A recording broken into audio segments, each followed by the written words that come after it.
और अब जी। खबर यह है कि जो भारत से दवाइयां जाती हैं अमेरिका में, उन पर 200% टैरिफ लगाने की तैयारी में है ट्रंप। तो अगर ऐसा हो जाता है तो इसका क्या नुकसान होगा अमेरिकियों को? जी बिल्कुल, अभी अनाउंसमेंट उन्होंने की है कि मैं 150 से 200% टैरिफ ड्रग्स पे लगाऊंगा।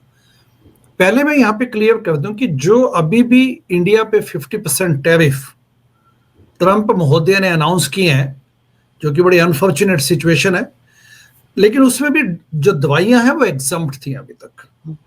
तो उसका इमीडिएट इम्पैक्ट अभी जो ट्रंप टैरिफ का जो ये मसौदा है उस पर अभी भी दवाइयों पे छूट है, which is good sign. Bharat, India को वर्ल्ड की फार्मेसी बोला जाता है। ये भारतीयों के लिए अपने लिए बड़ी खुशी की बात है। यूएसए में जो जेनेरिक दवाइयां आती हैं उसमें 50% दवाइयां इंडिया से आती हैं जेनेरिक,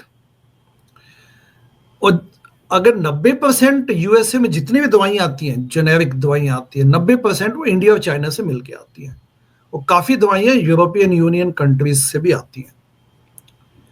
अच्छा, जेनेरिक दवाइयां सस्ती पड़ती हैं, तो इसलिए जो यूएसए में लगभग जो प्रिस्क्रिप्शन ड्रग्स बोलते हैं जिसको, ठीक है, या जो ऑनलाइन जो यहाँ से मतलब जो ये शिप की जाती हैं लोगों को, उसमें भी काफी जो तादाद है वो जेनेरिक ड्रग्स की होती है।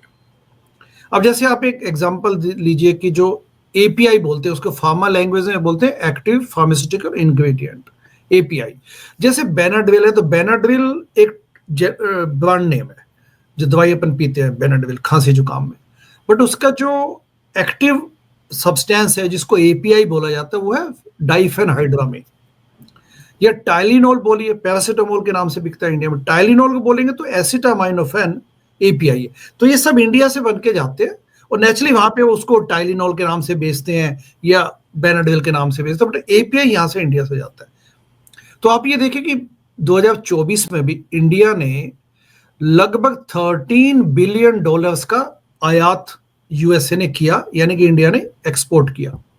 तो एक बहुत बड़ी मार्केट है, और यही वजह है कि यूएसए में दवाइयां सस्ती हैं, ये वाली दवाइयां। वैसे तो दवाइयां ये बहुत महंगी है। मैं आपको एक एग्जांपल दूंगा। ये देखिए, ये अगर आपके दर्शक देख पाए तो ये मोक्सीफ्लोक्सासिन आई ड्रॉप्स है। ये नाम पता नहीं कितना पढ़ा जा रहा है, बट मोक्सीफ्लोक्सासिन, ठीक है। अब ये ल्यूपिन ड्रग कंपनी है। वैसे ल्यूपिन इज इंडिया बेस्ड, लेकिन वो यूएसए में भी उन्होंने अपने ऑपरेशंस खोले हुए हैं। तो मोक्सीफ्लोक्सासिन आई ड्रॉप्स इंडिया में लगभग 100 रुपए की आ जाती है दवाई, लगभग 100 से 120 150, डिपेंडिंग अपॉन किस कंपनी के नाम से बिक रही है। लेकिन यही मोक्सीफ्लोक्सासिन इन्होंने, ल्यूपिन ने इंडिया में बनाई और यूएसए में आके इसको बेचते हैं। अब इंडिया में, यूएसए में नेचुरली दवाइयां सीधी नहीं लेता इंसान, क्योंकि उसके पास इंश्योरेंस होती है, हेल्थ इंश्योरेंस। तो हेल्थ इंश्योरेंस हुई तो उसको कोपे देनी पड़ेगी, कोपे।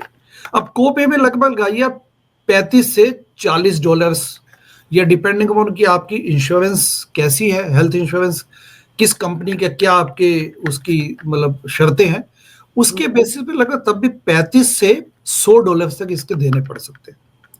अगर किसी के पास हेल्थ इंश्योरेंस नहीं है, और क्योंकि मोक्सीफ्लोक्सासिन एंटीबायोटिक है तो नेचुरली ये ओटीसी प्रोडक्ट है, ये ओवर द काउंटर प्रोडक्ट नहीं है कि आप जाके मांगे और वो आपको केमिस्ट दे देगा। इंडिया में तो दे देते हैं कि आप एंटीबायोटिक मांगे और वो केमिस्ट आपको उठा देगा, डिस्पेंस कर देगा without even bothering about prescription. But USA में आप एंटीबायोटिक आई ड्रॉप्स ले नहीं सकते जाके फार्मेसी की दुकान से। इंडिया में केमिस्ट बोलते हैं, यहाँ पे फार्मेसी बोलते हैं, बात एक ही है। तो यानी कि यहाँ पे देखिए कितना बड़ा मार्जिन तब भी ये ड्रग कंपनियां कमा पाती है, बस उसके बावजूद भी कि दवाइयां इंडिया से बन के आती है। तो अगर ट्रंप 200% टैरिफ लगा देंगे तो इसका सीधा सीधा नुकसान यूएसए के कंज्यूमर्स को होगा, क्योंकि जो दवाइयां अभी भी वो सस्ती ले पाते हैं इंडिया से बनी हुई दवाइयां, अब 200% टैरिफ लगाने के बाद तो हालात बिगड़ जाएंगे। और उसका सबसे ज्यादा फर्क किसको पड़ेगा? जो अमेरिका में जो गरीब इंसान है, जो वृद्ध व्यक्ति है, सीनियर सिटीजन है, क्योंकि इनको दवाइयों की आवश्यकता ज्यादा पड़ती है, इसकी सीधी मार पड़ेगी इन लोगों पे। तो ट्रेडिशनली स्पीकिंग दवाइयों पे कभी भी, दवाइयां जो आयात होती हैं उस पे इंपोर्ट ड्यूटी नहीं लगाई जाती यूएसए में भी। लेकिन ट्रंप की जो इसके पीछे कहानी है कि वो क्यों इसके पीछे पड़े हैं, वो ये है कि वो उन्होंने फार्मा कंपनियों को चिट्ठियां लिखी कि आप अपनी मैन्युफैक्चरिंग वापस यूएसए में लेके आइए। देखिए पिछले 2-3 डेकेड्स में क्या हुआ, 2-3 दशकों में, कि जो मेजर फार्मा कंपनी है उन्होंने भी, जैसे एप्पल ने अपना आईफोन चाइना में बनवाना शुरू किया, अब इंडिया से बनवाने लग गया, तो फार्मा कंपनियों ने भी सोचा कि जो दवाई अगर हम इंडिया से चाइना से बनवा लेंगे तो उसको अच्छा मुनाफा कमा के बेच सकते हैं। उसी आशय से मेजर फार्मा इंडस्ट्रीज जो यूएसए की है, वो भी पिछले 2-3 दशकों में उन्होंने अपनी मैन्युफैक्चरिंग या अपना जो काफी बिजनेस यूएसए से बाहर ले गए। तो ये यानी कि पूरी दुनिया में एक बड़ा चेन सिस्टम, एक कॉम्प्लेक्स डेवलप हो चुका है जिसमें एक दूसरे पे डिपेंड करती हैं countries. China, India, European country से काफी बड़ी तादाद में दवाइयां जाती हैं और उसकी वजह से वो वहां पे मुनाफा कमाती है। अब ट्रंप महोदय ने ये कहा कि ये सारी मैन्युफैक्चरिंग वापस लेके आओ, मैं आपको 1.5 साल देता हूँ, 1.5 साल देता हूँ, तब तक आप ले आइए, नहीं तो मैं आपको 200% टैरिफ लगा दूंगा। डॉक्टर साहब, जैसे आपने कहा कि अभी 200% टैरिफ का अनाउंसमेंट नहीं हुआ है, लेकिन जब भी अनाउंसमेंट होगा फार्मा कंपनियों को 1.5-2 साल का टाइम दिया जाएगा। आप चूंकि खुद शिकागो में प्रैक्टिस करते हैं, न्यूबॉर्न बेबीज के डॉक्टर हैं, तो उनके लिए जो मेडिसिन इस्तेमाल होती हैं न्यूबॉर्न बेबीज के लिए बहुत जरूरी होती हैं, अगर वो मेडिसिन भी महंगी हो जाती हैं इस 200% टैरिफ के चलते, तब तो लोगों को बड़ी दिक्कत होगी। तो आप जो मेडिसिन इस्तेमाल करते हैं अपने मरीजों के लिए, उनमें से भी ज्यादातर भारत से आती होंगी। बिल्कुल, क्योंकि 50% जेनेरिक, देखिए 90% दवाइयां यूएसए में जो प्रिस्क्रिप्शन मेडिकेशंस बोलते हैं जिनको, जो आप जाके ओटीसी प्रोडक्ट नहीं, ओवर द काउंटर नहीं है वो, उसके लिए प्रिस्क्रिप्शन चाहिए, तभी वो केमिस्ट या फार्मासिस्ट उसको डिस्पेंस करेगा। 90% ऐसी जेनेरिक दवाइयां यूएसए में बाहर से आती हैं, जिसमें 50% इंडिया सप्लाई करता है।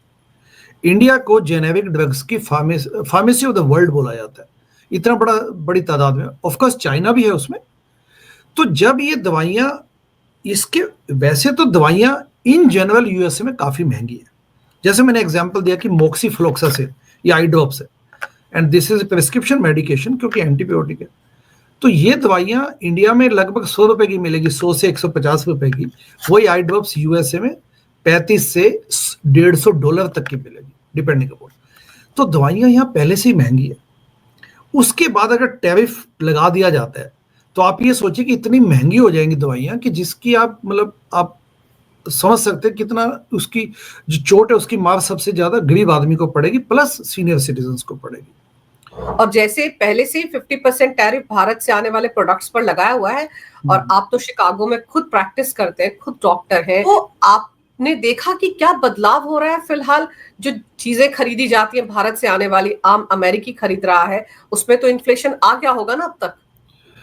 इन्फ्लेशन तो यहाँ पे अब यूएसए में दिखता है, स्पष्ट दिखता है।